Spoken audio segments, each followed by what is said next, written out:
ಶ್ರೀಮಾತ್ರೇ ನಮಃ ಗುರುಭ್ಯೋ ನಮಃ ಹರಿ ಓಂ.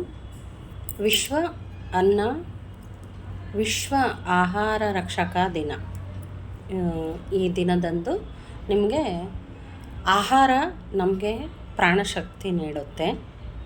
ಅನ್ನ ಇಲ್ಲ ಅಂದರೆ ಮನುಷ್ಯ ಬದುಕೋಲ್ಲ. ಅಕಸ್ಮಾತು ಆಹಾರ ಕಡಿಮೆ ತೊಗೊತಾ ಇದ್ದರೆ ಶಕ್ತಿ ಕಡಿಮೆ ಇರುತ್ತೆ, ದೇಹದಲ್ಲಿ ಅಷ್ಟು ಶಕ್ತಿ ಕಡಿಮೆ ಕಾಣಿಸ್ಕೊಳ್ಳುತ್ತೆ.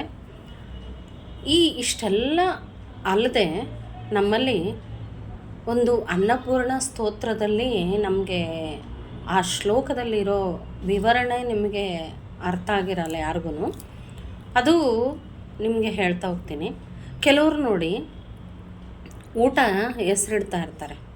ನೀನು ಎಷ್ಟೇ ಚೆನ್ನಾಗಿ ಮಾಡು, ಹೆಸರಿಟ್ಬಿಟ್ಟು ಆಚೆ ಹಾಕ್ಬಿಟ್ಟು ಹೋಗ್ತಿರ್ತಾರೆ. ಅಂಥವ್ರಿಗೆ ಗಂಡ ಹೆಂಡತಿಯಲ್ಲಿ ಹೊಂದಾಣಿಕೆ ಇರೋದಿಲ್ಲ. ಆಮೇಲೆ ನನಗೆ ತುಂಬ ಚೆನ್ನಾಗಿ ಬೇಕು ಅಂತ ಹೇಳೋರಿಗೆ, ನನಗೆ ಅಂದರೆ ತುಂಬ ಚೆನ್ನಾಗಿರೋ ಆರೋಗ್ಯವಾಗಿರೋಂಥದ್ದು ಬೇಕು ಅಂತಂದರೆ ನಮಗೆ ಆಹಾರದಲ್ಲಿ ಊಟದಲ್ಲಿ ನಮಗೆ ಆರೋಗ್ಯ ಚೆನ್ನಾಗಿರಬೇಕು, ಉಪ್ಪು ಖಾರ ಕರೆಕ್ಟಾಗಿರಬೇಕು ಅಂಥೇಳಿ.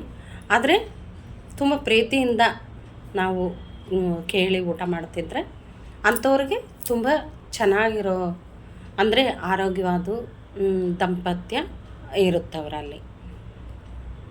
ಎಸ್ದು ಬಿಡ್ತಿರ್ತಾರೆ ಕೆಲವರು, ತಟ್ಟೆನೇ ಎಸ್ದು ಬಿಡ್ತಾರೆ. ತಟ್ಟೆ ಎಸೆತಿರ್ತಾರಲ್ಲ ಅಂಥವ್ರಿಗೆ ಅವರೊಂದು ಕಡೆ ಇರ್ತಾರೆ, ಗಂಡ ಒಂದು ಕಡೆ ಇರ್ತಾನೆ, ಹೆಂಡ್ತಿ ಒಂದು ಕಡೆ ಇರ್ತಾರೆ. ಅವ್ರಿಗೆ ಆಸ್ತಿಗಳಲ್ಲೂ ಸಿಗಲ್ಲ. ಇವ್ರಿಗೆ ಆಸ್ತಿಗಳು ಸಿಗೋದಿಲ್ಲ. ಆಸ್ತಿಗೆ, ಪ್ರಾಣಶಕ್ತಿಗೆ, ಆಮೇಲೆ ಏಕೆಂದರೆ ಅನ್ನ ಪರಬ್ರಹ್ಮ ಸ್ವರೂಪ ಅಂತ ಹೇಳ್ತಾರೆ. ಅನ್ನ ಬಿಸಾಕಿದರೆ ನೀನಿರಲ್ಲ ಅಂತ ಹೇಳ್ತಾರೆ. ಅನ್ನನ ಕಾಲಿಂದ ತಳ್ಳಬಾರ್ದು ಅಂತ ಹೇಳ್ತಾರೆ. ಅನ್ನ ಕಾಲಿಂದ ತಳ್ಳಿದರೆ ಅವರೇ ಮನೆ ಬಿಟ್ಟು ಹೋಗ್ತಾರೆ. ಏಕೆಂದರೆ ಒಬ್ಬ ಮನುಷ್ಯ ಶಕ್ತಿ ಉಪಯೋಗಿಸಿ ಅವನ ಆಯುಷ್ಯ ಎಲ್ಲ ಧಾರೆ ಎರೆದು ಅವನು ಒಂದು ದಿನದ ಆಯುಷ್ಯ ಆದರೆ ಒಂದು 3-4 ತಿಂಗಳು ಎಷ್ಟು ಜನ ಸೇರಿಕೊಂಡು ಕಷ್ಟಪಟ್ಟಿರ್ತಾರೆ. ಒಬ್ಬ ರೈತ, ಆ ರೈತನ ಕಷ್ಟ ಒಂದೇ ಅಲ್ಲ, ಆ ಧಾನ್ಯದ ಕಷ್ಟನೂ ಇರುತ್ತೆ. ಆ ಧಾನ್ಯ ಮಾನವರಿಗೆ ಆಹಾರ ಆದಮೇಲೆ ನಾನು ಧನ್ಯನಾಗ್ತೀನಿ, ಈ ಮಾನವರಿಗೆ ನಾನು ಊಟ ಆಗ್ತೀನಲ್ಲ ಅಂತ ಅದನ್ನು ಭೂಮಿಯಲ್ಲಿ ಹಾಕಿದಾಗ ಭೂಮಿಯಲ್ಲಿರೋ ಕೀಟ ಅವು ತಿನ್ನಕ್ಕೆ ಹೋಗ್ತವೆ. ಅದು ತಿನ್ನಕ್ಕೆ ಹೋದರೆ ಅದನ್ನು ತಪ್ಪಿಸ್ಕೊಂಡು ಪುಟಿದ ಮೇಲೆ ಬರ್ತಿದ್ರೆ ಪಕ್ಷಿಗಳು, ಮಳೆ, ಗಾಳಿ, ದನ, ಕರು ಅದ್ರ ಕಾಟದಿಂದ ಅದು ಮೇಲೆ ಬರುತ್ತೆ. ಆಮೇಲೆ ವಾತಾವರಣ ವಿಕೋಪ ಮತ್ತು ಹಸು, ದನ ಮತ್ತು ಏನೋ ರೋಗ ರುಜಿನ ಎಲ್ಲ ದಾಟಿ ಅದು ನಮ್ಮ ಕೈಗೆ ಸೇರುತ್ತೆ, ನಮ್ಮ ದೇಹಕ್ಕೆ ಸೇರುತ್ತೆ. ಇಷ್ಟೆಲ್ಲ ಕಷ್ಟ ನಾವು ಅದನ್ನು ತಿಳಿದೆ ತುತ್ತು ಅನ್ನನ ನಾವು ಎಸೆಯೋದು ಎಷ್ಟು ಸುಲಭ ಅಂತ ತಿಳ್ಕೊತೀವಿ. ಅದರಿಂದ ಎಷ್ಟು ಶ್ರಮ ಅಡಗಿದೆ, ಭಗವಂತ ಅದಕ್ಕೆ ಯಾಕೆ ಅಷ್ಟು ಬೆಲೆ ಕೊಟ್ಟಿದ್ದಾನೆ, ಯಾಕೆ ಅದನ್ನು ನಾವು ಅಷ್ಟು ಗೌರವಿಸಿ ಅದಕ್ಕೆ ಪ್ರಸಾದವಾಗಿ ನಾವು ನೀಡ್ತೀವಿ. ನೋಡು, ಸತ್ತ ಮೇಲೆ ಪಿಂಡ ರೂಪವಾಗೂ ನಮಗೆ ಅನ್ನನೇ ಇಡಬೇಕು, ಆಹಾರನೇ ಕೊಡಬೇಕು.